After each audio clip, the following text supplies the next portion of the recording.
नमस्कार।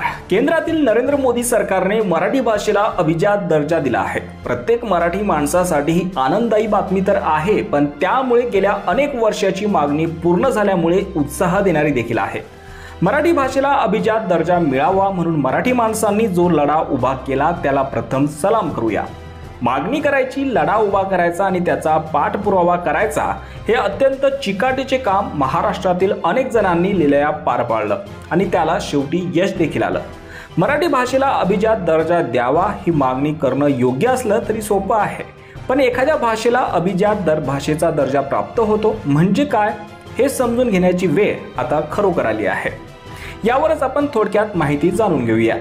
ज्या भाषेला अभिजात दर्जा प्राप्त झाला आहे त्या भाषेचं विद्यापीठ सुरू करणं आणि त्या ठिकाणी भाषा विषयक संशोधनावर सर्वाधिक भर देणं आता शक्य होणार आहे। मराठी भाषेचं व्याकरण, त्यामधील नवे प्रवाह आणि संपूर्ण नव्या जगाची भाषा या दृष्टिकोनातून भाषेचा विकास कसा करता येईल याविषयीचा आराखडा तयार करणं।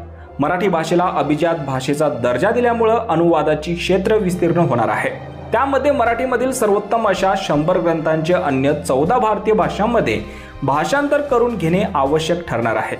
त्याचप्रमाणे अन्य भारतातील भाषांमधील 100 पुस्तकांचे मराठीमध्ये अनुवाद करणे आवश्यक ठरणार आहे। आधुनिक युगातील मराठी भाषेची विस्तीर्ण क्षितिजे या विषयावर सविस्तर चर्चा, संशोधन आणि अभ्यास घडणे आवश्यक ठरणार आहे। त्याचप्रमाणे अन्य भाषा विषयक उपक्रमांना संधी मिळणे हेही यामध्ये महत्त्वाचे ठरणार आहे।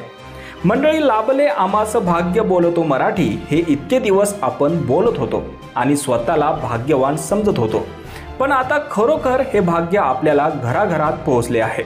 त्याचा नम्रपणे स्वीकार करूया आणि मराठी भाषेच्या वृद्धीसाठी ती 7 समुद्रापार पोहोचण्यासाठी पुढाकार घेऊया, प्रयत्न करूया।